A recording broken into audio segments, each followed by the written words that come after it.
I'm not going to lie to you guys. Landman is honestly now one of my favorite TV shows of all time. I've put it up there now with the likes of Game of Thrones, Yellowstone, Breaking Bad. It's up there for me, dude. But there's one character in this show that has taught me something about being a 20-year-old, about being in my 20s, more than any other show I've ever watched could ever teach me, is Cooper fucking Norris, bro. And if Cooper Norris is better at one thing than everyone in his age bracket, including myself, it's the pursuit of a dream with unwavering belief. And we are talking about someone who dropped out of university a few months before graduation in order to pursue becoming a landman. And if you don't know what a landman is, it is essentially someone who runs an oil field, who is the boss of an oil field. And that's a lot of money, dude. So it's a very worthwhile dream to pursue. But the success rate is extremely low. Extremely low that it's probably not even worth trying because you are up against major corporations that are backed by the US government. So his father, Tommy Norris, is a manager at one of these big oil companies, right? And he asks his dad if he could work there because he wanted to learn the business on the ground. Because if he wants to own an oil company one day and be a landman, he needs to understand the business from the bottom up. So he asks his dad if he can be a part of this crew. His dad is very apprehensive because rough dudes work as, roughnecks is what they're called. Those are dudes that do the physical labor on the rig, and it's very hectic. It's very physical, and this dude on the surface does not look cut out for it at all. But his father's like, okay, well, fuck it. I'm just gonna throw you in there, and you need to survive. That's what you need to do. You just need to survive. And I'm not going to spoil it too much, but on his second day, there's a major accident and his whole crew dies, except him. And imagine that is your introduction to a new job. On your second day, all of your colleagues die in a work accident. That is so traumatic. It was crazy. Anyways, from there, he basically gets accused by neighboring crews of being involved in causing the accident, which isn't true. And he gets beat up really badly. He nearly dies. And then he gets into a relationship with one of the widows of the crew that died and falls in love with her essentially. And it's in his recovery process while he's staying at her place that he figures out how he is going to become a landman. And I'm not a finance guy or anything, so I don't really understand this shit too much. But basically what he did was that a lot of farmers or people that own land had small wells, oil wells on their property. And he wanted to buy the leases for those oil wells and basically put them together in a big pot kind of a thing. So then you have a lot of small wells put together, make up one big oil field. And I don't know if I explained that correctly, but that's essentially what he did. And he got financed from another company. He doesn't have any money, bro. And he's fucking making moves like this. Just watching that alone made me realize this dude is willing to go to extreme lengths to make this dream come true. He's not afraid to make a call. He's not afraid to show up on somebody's farm and be like, yo, old man, you mind selling me this oil well that you're not using, bro? And I'm not going to go further into explaining what happens after in the show, but I just want to stay right there with him pursuing this dream. That attitude is something that's practically gone from the age group that I'm in our 20s, mid 20s. It's practically gone because nothing feels achievable. Everything feels so out of reach and so tough that it's just impossible. Why should we even waste our breath trying? Imagine trying to become an owner of an oil company, bro. Imagine trying to become a landman. When you broke, you don't have anything. You literally have nothing. I know this is a fictional TV show, but the message is still the same. It's that people who are delusionally motivated to achieve something end up getting it. in some kind of way, in some kind of time frame, they end up getting it. Yes, things will be sacrificed, they will suffer, but they get it in the end. And this just stood out to me, this character, that he's young, he doesn't have much going for him, he doesn't have a university degree. Wonder who that sounds like. But he still cracked on. He still went for what he wanted. And I find that so admirable because we live in a generation where lying down, admitting defeat is becoming a norm. It's almost, that's just what everyone does. What's the point of trying? That's not for us. We won't get that. That's for them. They meant to be successful, not us. That attitude has infected the 20 somethings. I almost feel like the younger TikTok generation is more ambitious than my generation for some reason. Even though they have like cooked out like brain rot content brains, they're not afraid to put themselves out there. You know what I mean? Like, look at so many of these streamers that are super young, that are just over 18, 19, 20, and IRL streamers I'm talking about, and they end up becoming so successful and making so much money. Yes, I don't agree with their content and I don't concern myself with it, but they still putting themselves out there and they're still doing what they want to do. Where I feel like us in the 20 somethings, we almost like very conservative, very just don't want to take risks because we're scared of failure and we don't want to disappoint our family, and we don't, we have all of these chains, these invisible chains on us that we've put there ourselves. And yes, this also has to do with our upbringing and things like that, but we've essentially limited ourselves based on the way that we think. Where someone like Cooper Norris just actually doesn't give a fuck. Like, Cooper Norris is him, bro. that guy doesn't give a shit. He wants to become a landman. He's going to become a fucking landman, and no one is going to say anything about it. He's going to do it. So why can't I apply that same kind of energy, that same mentality to what I'm doing in my life? To YouTube, for instance. I know it's one of my goals that this channel is going to have over 100,000 subscribers. I'm calling it right now. This is on video. And if that doesn't happen over the next few years, then it is what it is. But I'm putting it out there. I'm being ambitious that is what I'm going to do. And 100,000 might actually be too small. I should actually shoot for 1 million. Why not? Sky's the limit. And why shouldn't you be ambitious in your own life? A job that you want to get, a business you want to start. Yes, you have all of these external factors that in some kind of way will affect the outcome, but it shouldn't stop you from trying. That's what the 20-somethings do so fucking well, that we put ourselves down before we even start. If we are thinking of starting a business and it's a good idea, it's a good dream, we will automatically just say, oh yeah, but the economy, this is probably not gonna, it's not gonna work out.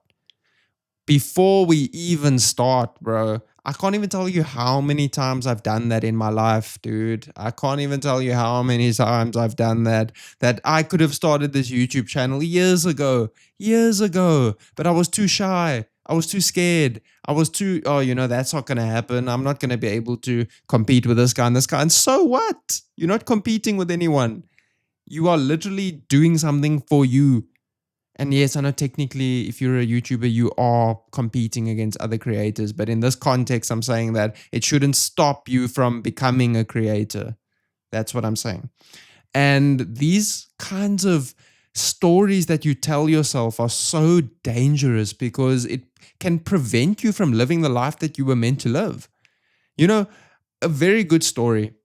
Steve Jobs, you guys may have heard of him. He kind of created the phone that you are most likely watching this on. Yeah, he created Apple. And he basically got fired. All right, womp womp, he got fired. And they brought him back. Now, what happened afterwards is the important thing.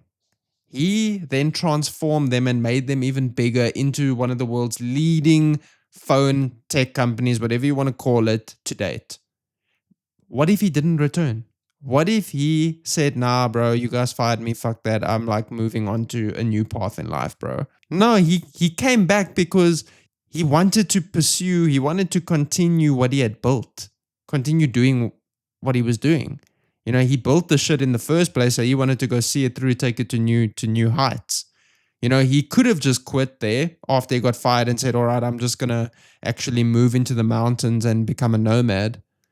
But he didn't. He came back to continue pursuing his dream. His dream was always Apple, you know?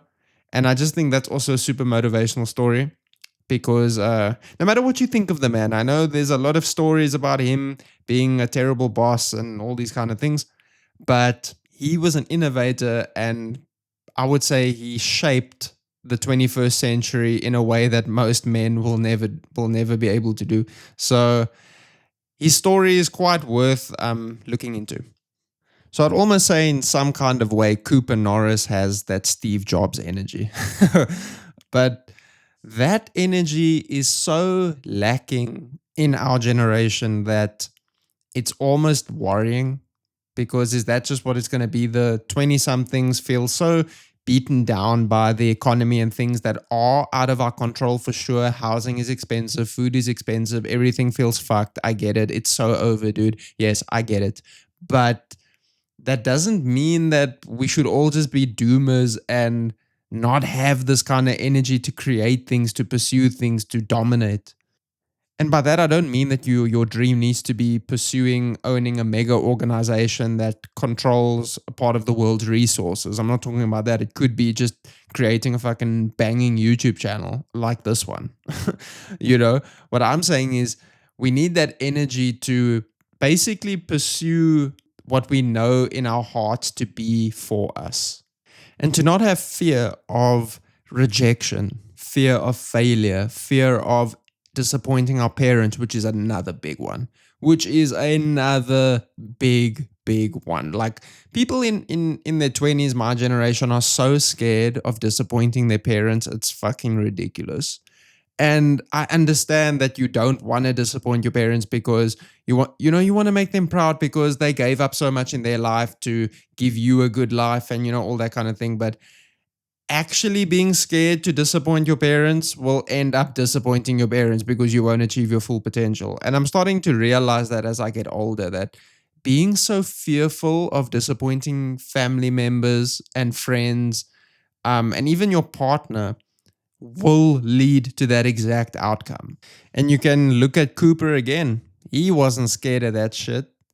He didn't give a fuck. And I think partly because he is a part of one of the most dysfunctional families you will ever see in television. Maybe not as dysfunctional as the Shameless Bunch, but this family, the Norrises, are, oh dude, it's a fucking roller coaster. My God, I've never seen a nightly dinner, having dinner every night, that almost turns into an all-out war every night. It's insane. So maybe because he doesn't really like his family that much, that he doesn't give a shit about disappointing them. But I still think it's a good model to look at how he just operates. He knows what he wants to do. He has a dream, he has a goal, and he's plotting out the steps on how to achieve it, and he's just about to execute. He's not worried too much about his own feelings. He's not worried too much about others' feelings. He's just about to do what he's going to do. And I do think that can also be dangerous because you do need to consider people in to a degree, but not what I said earlier about worrying about disappointing them or shit like that. That I just don't. As I've gotten older, I've realized that that's complete bullshit. You only live once, literally. What happens after, I guess we'll see. But in this life, you are the author of your story, man. That's what I believe. And you shouldn't worry about other people's emotions to a point where it's going to dictate how you write your story. Because what I ask myself, that if I have the privilege of getting old one day, to live that long, am I going to look back on things and say, I regret not doing that? I regret not making that video. I regret quitting YouTube. I regret doing that. I regret taking the safe path. And yes, I suppose it allowed me to live a stable life, but there was always something in the back of my mind that was lacking, that was wanting, that was calling out for more. I think about that so often, guys, and I don't want it to be the thing that stops me from achieving what I'm supposed to achieve in this life, all because I was scared and I wanted to go just be safe. Like, I'm not saying safety doesn't have its place, but at the end of the day, you are in the driving seat of your own life and you're not going to get another one. So, why not try to be brave and do something out of the ordinary and pursue a dream? Why not? You always hear celebrities on documentaries and shit that, you know, talk about they've had this dream since they were young and like they knew they had to make it happen. And then all of us, the average normies, are just on the couch after our 9 to 5 watching this shit before bed. And we're like, yeah, imagine that'll be nice following a dream. Haha, okay, good night, turn over, go back to the job the next day and, continue living that same day over and over. There must be some kind of mentality shift that happened in those people's lives, whether it be early or later, that basically told them that they need to pursue something, that the safe path is not the way for them. There's something bigger, there's something more. And I just feel like Cooper Norris is one of those people. And I want to be one of those people too. I think I am. I also dropped out of university and did a lot of things that were seen as unsafe. But here I am, still standing. And I'm not by any means telling you to drop out of university and quit your job. I'm not saying that at all. Don't be stupid. I'm saying pursue a dream, but there is a right way to pursue a dream. But anyways, guys, that is going to be the video. Take a look at Cooper Norris. Tell me what you think, if I'm onto something or if I'm just chatting shit. But anyways, if you want to support the channel, you can buy your boy a nice warm coffee. Your boy loves coffee. So if you want to buy me one, that'll be amazing. And please like, share, and subscribe if you haven't already. We are nearly at 50 subscribers. Hell yeah. And I will see you guys in the next video. Take care.